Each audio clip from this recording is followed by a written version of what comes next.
Hello friends, मैं हूं सुदर्शन प्रकाश और आप देख रहे हैं यूट्यूब चैनल गुरु चकाचक। दोस्तों, ये 12 सितंबर का करंट अफेयर्स है। वीडियो के बीच में आपसे एक क्वेश्चन पूछूंगा जिसका आंसर आपको कमेंट बॉक्स में देना है।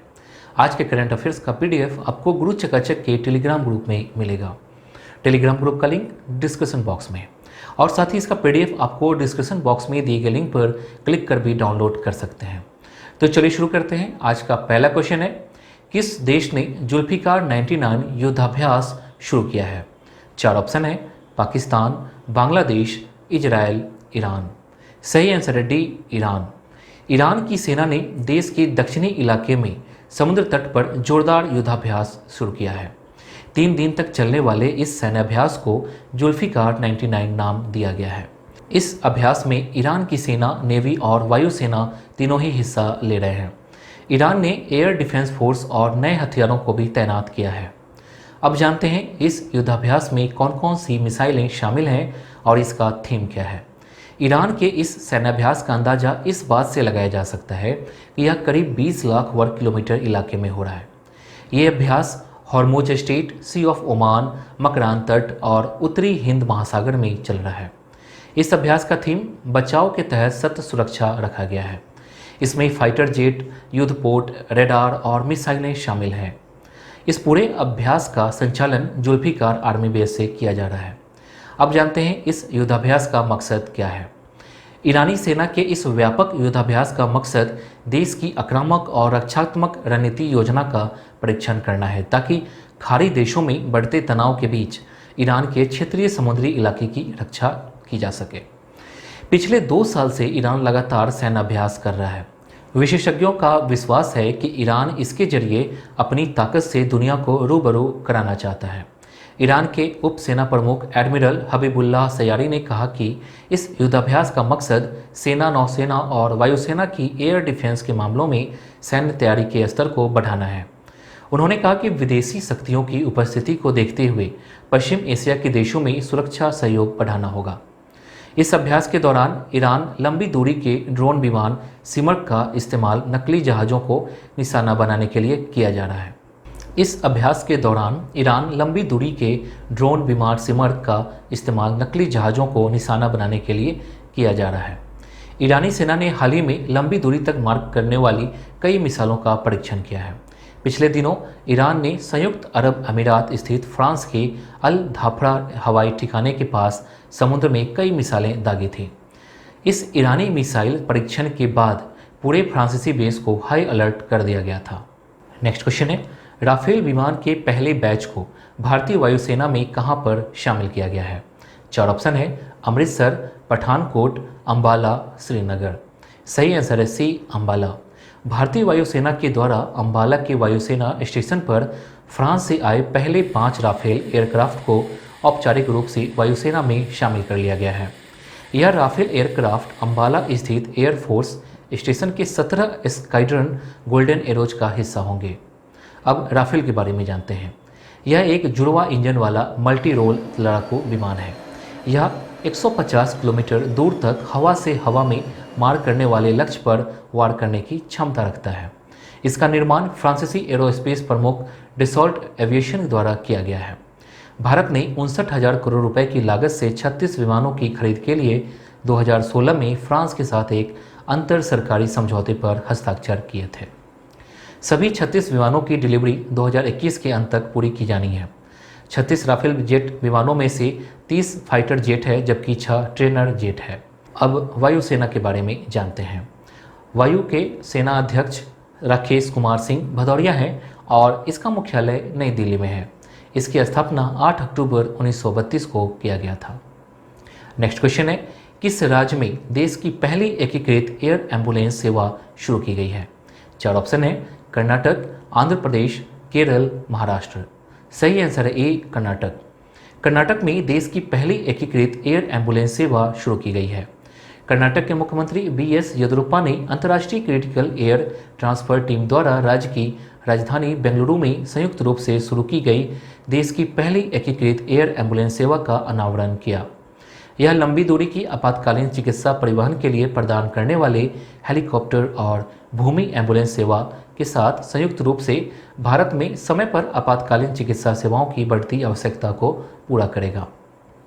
नेक्स्ट क्वेश्चन है, भारत ने आपूर्ति और सेवाओं के पारस्परिक प्रावधान के लिए किस देश के साथ समझौता किया है? 4 ऑप्शन है, रूस, जापान, अमेरिका, ईरान। सही आंसर है बी, जापान। भारत और जापान ने भारत के सशस्त्र बलों और जापान के आत्मरक्षा बलों के बीच आपूर्ति और सेवाओं के पारस्परिक प्रावधानों से संबंधित एक समझौते पर हस्ताक्षर किए हैं। यह समझौता द्विपक्षीय प्रशिक्षण गतिविधियों, संयुक्त राष्ट्र शांति अभियानों, मानवतावादी अंतर्राष्ट्रीय राहत और पारस्परिक रूप से सहमत अन्य गतिविधियों में संलग्न है। यह आपूर्ति और सेवाओं के पारस्परिक प्रावधान में भारत और जापान के सशस्त्र बलों के बीच घनिष्ठ सहयोग के लिए सक्षम ढांचा स्थापित करेगा। अब जापान के बारे में जानते हैं। जापान एशिया महाद्वीप में स्थित एक देश है। इसके निकटतम पड़ोसी चीन, दक्षिण कोरिया, उत्तर कोरिया तथा रूस है। इसकी राजधानी टोक्यो है और यहाँ की राजभाषा जापानी है। यहाँ की मुद्रा येन है। नेक्स्ट क्वेश्चन है, भारत, फ्रांस और किस देश के बीच पहली त्रिपक्षीय वर्चुअली वार्ता आयोजित की गई है? 4 ऑप्शन है, रूस, इजराइल, ऑस्ट्रेलिया, सऊदी अरब। सही आंसर है सी, ऑस्ट्रेलिया। पहली भारत, फ्रांस और ऑस्ट्रेलिया के बीच त्रिपक्षीय वार्ता का आयोजन वर्चुअली किया गया है। यह बैठक द्विपक्षीय संबंधों को मजबूत बनाने के उद्देश्य से आयोजित की गई है, जो एक शांतिपूर्ण, सुरक्षित, समृद्ध और नियम आधारित इंडो पैसिफिक क्षेत्र सुनिश्चित करने के लिए अपनी अपनी ताकत का समन्वय करते हैं, जिसे 3 देश एक दूसरे के साथ साझा करते हैं। बैठक की सह अध्यक्षता भारत के विदेश सचिव हर्षवर्धन श्रृंगला, यूरोप के फ्रांसीसी मंत्रालय और विदेश मामलों के महासचिव फ्रांसवा डेट्री और ऑस्ट्रेलिया विदेश विभाग और व्यापार सचिव फ्रांसीसी एडम्सन ने की। अब फ्रांस के बारे में जानते हैं। फ्रांस पश्चिम यूरोप में स्थित एक देश है। पेरिस इसकी राजधानी है और यह यूरोपीय संघ का सदस्य है। इसकी राजधानी पेरिस है और यहाँ की मुद्रा यूरो है। यहाँ के राष्ट्रपति एमानुएल मैक्रोन हैं और प्रधानमंत्री हैं एडवर्ड फिलिप। अब ऑस्ट्रेलिया के बारे में जानते हैं। ऑस्ट्रेलिया दक्षिणी गोलार्ध के महाद्वीप के अंतर्गत एक देश है। इसकी राजधानी कैनबरा है और यहाँ की मुद्रा डॉलर है और यहाँ के प्रधानमंत्री हैं स्कॉट मॉरिसन। दोस्तों, आज के क्वेश्चन का आंसर आपको कमेंट बॉक्स में देना है। क्वेश्चन है, चीनी यात्री फाहियान किस गुप्त शासक के शासनकाल के दौरान भारत आया था? क्वेश्चन है, चीनी यात्री फाहियान किस गुप्त शासक के शासनकाल के दौरान भारत आया था? 4 ऑप्शन है, चंद्रगुप्त मौर्य, चंद्रगुप्त द्वितीय, समुद्रगुप्त, कुमारगुप्त। इनमें से एक ऑप्शन सही है। इसका आंसर आपको कमेंट बॉक्स में देना है। नेक्स्ट क्वेश्चन है, वुशु वर्ल्ड चैंपियन का खिताब किसने जीता है? 4 ऑप्शन है, पूनम खत्री, मरियम, कल्पना सिन्हा, एरिना जॉनसन। सही आंसर है ए, पूनम खत्री। भारतीय पुलिस अधिकारी पूनम खत्री ने पिछले साल वुशु विश्व चैंपियनशिप में जीते अपने रजत पदक के गोल्ड में तब्दील होने के बाद विश्व चैंपियनशिप खिताब हासिल किया है। पूनम महिलाओं के 75 किलोग्राम वर्ग में ईरानी प्रतिद्वंदी मरियम से फाइनल में हार गई थी, लेकिन हाल ही में मरियम के डोप टेस्ट में फेल होने के बाद पूनम खत्री को स्वर्ण पदक से सम्मानित किया गया है। भारतीय वुशु एसोसिएशन के महासचिव सुहेल अहमद ने इस जानकारी की पुष्टि की है। अब अंतर्राष्ट्रीय वुशु फेडरेशन के बारे में जानते हैं। अंतर्राष्ट्रीय वुशु फेडरेशन के अध्यक्ष झोवेन गॉ हैं और इसका मुख्यालय बीजिंग, चीन में है। इसकी स्थापना 3 अक्टूबर 1990 को किया गया था।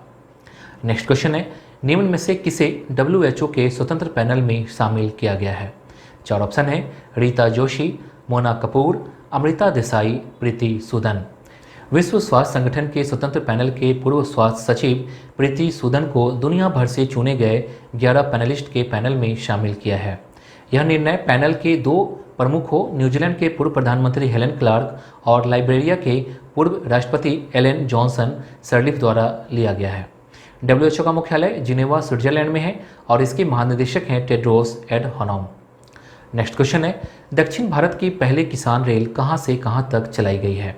4 ऑप्शन है, अनंतपुर से नई दिल्ली, दानापुर से नई दिल्ली, विजयवाड़ा से नई दिल्ली, गुंटूर से नई दिल्ली।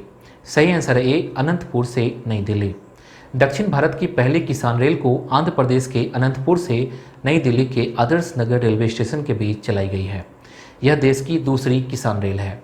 आंध्र प्रदेश के मुख्यमंत्री YS जगन मोहन रेड्डी और केंद्रीय कृषि मंत्री नरेंद्र सिंह तोमर ने वीडियो कॉन्फ्रेंसिंग के माध्यम से ट्रेन को हरी झंडी दिखाई है। यह रेल किसान आय को दोगुना करने के लक्ष्य को ध्यान में रखते हुए दूर के स्थान तक कृषि निर्यात करने में भी मदद करेगी। रिवीजन के लिए आपको बता दूं कि देश की पहली किसान रेल 7 अगस्त को महाराष्ट्र के देवलाली और बिहार के दानापुर के बीच शुरू की गई थी। केंद्रीय रेल मंत्री पीयूष गोयल हैं और इसके अध्यक्ष और सीईओ हैं वीके यादव। नेक्स्ट क्वेश्चन है, राष्ट्रीय कौशल विकास निगम ने युवाओं को डिजिटल कौशल प्रशिक्षण प्रदान करने के लिए किसके साथ साझेदारी की है? 4 ऑप्शन है एनवीडिया, लिंक्डइन, जिलीड, गूगल। सही आंसर है बी, लिंक्डइन। राष्ट्रीय कौशल विकास निगम और लिंक्डइन ने डिजिटल कौशल के लिए फ्री लर्निंग संसाधनों तक पहुंच प्रदान करने के लिए साझेदारी की है। इसके तहत ई स्किल इंडिया डिजिटल प्लेटफॉर्म पर 31 मार्च 2021 तक 140 पाठ्यक्रमों सहित डिजिटल पढ़ाई के 10 तौर तरीकों को निःशुल्क उपलब्ध कराया जाएगा। राष्ट्रीय कौशल विकास निगम के सीईओ और एमडी मनीष कुमार हैं और इसका मुख्यालय नई दिल्ली में है। लिंक्डइन के मुख्य कार्यकारी अधिकारी सीईओ रेयान रोजलेंस्की हैं और इसका मुख्यालय कैलिफोर्निया, अमेरिका में है। इसकी स्थापना 2002 में किया गया था। नेक्स्ट क्वेश्चन है, क्रिसिल ने 2020-21 में भारत की जीडीपी कितने प्रतिशत रहने का अनुमान जताया है? 4 ऑप्शन है -8%, -9%, -10%, -11%। सही आंसर है बी, -9%। क्रिसिल ने वित्त वर्ष 2020-21 में भारत की जीडीपी दर -9% रहने का अनुमान जताया है। क्रिसिल ने कोविड-19 के महामारी, अनिश्चितता और सरकार से पर्याप्त वित्तीय सहायता की कमी के कारण अपने पूर्वानुमान को 5% को संशोधित किया है। इसके अलावा क्रिसिल ने 2022 के लिए भारत की जीडीपी में 10% की दर से बढ़ने का अनुमान जताया है। अगले 3 वर्षों के लिए 2023 और 2025 के दौरान क्रिसिल ने भारतीय जीडीपी को सालाना 6.2% की वृद्धि अनुमान भी जताया है। नेक्स्ट क्वेश्चन है, central bank digital currency testing platform किस कार्ड ने लॉन्च किया है? 4 ऑप्शन है visa, RuPay card, master card, PayPal card. सही आंसर है सी, मास्टर कार्ड। मास्टर कार्ड ने केंद्रीय बैंकों के लिए वर्चुअल टेस्टिंग परिवेश central bank digital currencies launch किया है। यह राष्ट्रीय डिजिटल मुद्राओं का आकलन और जांच करने के लिए शुरू किया गया है। इस प्लेटफॉर्म का उपयोग करके वे बैंकों, वित्तीय सेवा प्रदाताओं और उपभोक्ताओं के बीच वितरण और विनिमय के सिमुलेशन को सक्षम कर सकते हैं। अब मास्टर कार्ड के बारे में जानते हैं। मास्टर कार्ड अंतर्राष्ट्रीय ग्लोबल मुख्यालय में एक अमेरिकी बहुराष्ट्रीय निगम है। इसके मुख्य कार्यकारी अधिकारी अजय बंगा हैं और इसका मुख्यालय न्यूयॉर्क, संयुक्त राज्य अमेरिका में है। नेक्स्ट क्वेश्चन है, लाइफ टाइम अचीवमेंट अवार्ड से किसे सम्मानित किया गया है? 4 ऑप्शन है आदित्य प्रसाद पाधी, आदर्श कुमार सिन्हा, राम किशोर प्रसाद, विजय शंकर मल्होत्रा। सही आंसर है ए, आदित्य प्रसाद पाधी। आदित्य प्रसाद पाधी बेरमपुर विश्वविद्यालय के पूर्व कुलपति को भारत में उच्च शिक्षा में उत्कृष्ट योगदान के लिए लाइफ टाइम अचीवमेंट अवार्ड से सम्मानित किया गया है। वो भारतीय चार्टर्ड अकाउंटेंसी परिवार और दिल्ली विश्वविद्यालय समानुजम कॉलेज के प्रोफेसर हैं। नेक्स्ट क्वेश्चन है, निम्न में से किस रेलवे स्टेशन का नाम बदलकर श्री सिद्धरूधा स्वामी जी रेलवे स्टेशन रखा गया है? 4 ऑप्शन है Bangarapet railway station, Hubli railway station, Bijapur railway station, Ahmedabad railway station. सही आंसर है B, Hubli railway station. Karnataka के हुबली रेलवे स्टेशन का नाम बदलकर श्री सिद्धरूधा स्वामी जी रेलवे स्टेशन रख दिया गया है। श्री सिद्धरूधा स्वामी जी भारतीय हिंदू गुरु और दार्शनिक थे। यह दक्षिण पश्चिम रेलवे का मुख्यालय है। पिछले 5 वर्षों में इसका नाम दूसरी बार बदला गया है। नेक्स्ट क्वेश्चन है, पिलेट जे पॉट के ब्रांड एम्बेसडर कौन बने हैं? 4 ऑप्शन है उमेश यादव, भुवनेश्वर कुमार, स्मृति मंधाना, बी और सी दोनों। सही आंसर है डी, बी और सी दोनों, मतलब भुवनेश्वर कुमार और स्मृति मंधाना दोनों। पिलेट जे पॉट के brand ambassador cricketer Bhuvneshwar Kumar और स्मृति मंधाना को बनाया गया है। यह एक फैंटेसी स्पोर्ट्स गेमिंग प्लेटफॉर्म है जो अपने यूजर्स को फैंटेसी क्रिकेट खेलने में सक्षम बनाता है। वो दोनों विभिन्न गतिविधियों के माध्यम से पिलेट जे पॉट का प्रचार करेंगे। नेक्स्ट क्वेश्चन है, सौर संचालित विमान से विश्व की पहली छलांग किसने लगाई है? 4 ऑप्शन है राफेल डोमजन, मैरिन स्मिथ, कसिंगो केस, डिसूजा डिकोक। सही आंसर है A, Raphael Domjan. Parachutist Raphael Domjan ने सौर संचालित विमान से विश्व की पहली छलांग लगाई है। उन्होंने पश्चिम स्विट्जरलैंड के ऊपर 1520 मीटर लगभग 5000 फीट की ऊंचाई तक उड़ान भरने के बाद सौर संचालित विमान से दुनिया की पहली छलांग पूरी की है। 2 सीटर प्रोटोटाइप प्लेन ने अच्छे मौसम में परीक्षण उड़ान भरी और अक्षय ऊर्जा को बढ़ावा दिया। दोस्तों, कल मैंने आपसे क्वेश्चन पूछा था। क्वेश्चन था अंतर्राष्ट्रीय महिला दिवस कब मनाया जाता है। 4 ऑप्शन दिए गए थे, जिनमें 8 मार्च, 8 अप्रैल, 8 मई, 8 जून। इसका सही आंसर है ए, 8 मार्च। अंतर्राष्ट्रीय महिला दिवस हर वर्ष 8 मार्च को मनाया जाता है। यह विश्व की विभिन्न क्षेत्रों में महिलाओं के प्रति सम्मान, प्रशंसा और प्यार प्रकट करने हेतु इस दिन को महिलाओं की आर्थिक, राजनीतिक और सामाजिक उपलब्धियों के उपलक्ष्य में उत्सव के तौर पर मनाया जाता है। कुछ लोग बैगनी रंग के रिबन पहनकर इस दिन का जश्न मनाते हैं। इसकी शुरुआत 1908 में हुई थी, जब अमेरिका के न्यूयॉर्क शहर में करीब 15,000 महिलाएं सड़क पर उतरी थीं। ये महिलाएं काम के कम घंटों, बेहतर सैलरी और वोटिंग के अधिकार की मांग के लिए प्रदर्शन कर रही थी। महिलाओं के इस विरोध प्रदर्शन के 1 साल बाद अमेरिका की सोशलिस्ट पार्टी ने पहले राष्ट्रीय महिला दिवस को मनाने की घोषणा की थी। महिला दिवस को अंतर्राष्ट्रीय स्तर पर मनाने का विचार एक महिला क्लारा जैटकिन का था। सबसे पहला दिवस न्यूयॉर्क शहर में 1909 में एक समाजवादी राजनीतिक कार्यक्रम के रूप में आयोजित किया गया था। 1917 में सोवियत संघ ने इस दिन को एक राष्ट्रीय अवकाश घोषित किया और यह आसपास के अन्य देशों में यह दिवस मनाया जाने लगा। इसे अब कई पूर्वी देशों में भी मनाया जाता है।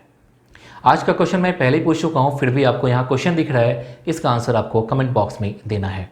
तो दोस्तों, आज के लिए बस इतना ही। उम्मीद है कि ये वीडियो आपको पसंद आई होगी। पसंद आई तो वीडियो को लाइक कीजिए और अपने दोस्तों के साथ ये वीडियो शेयर जरूर कीजिए।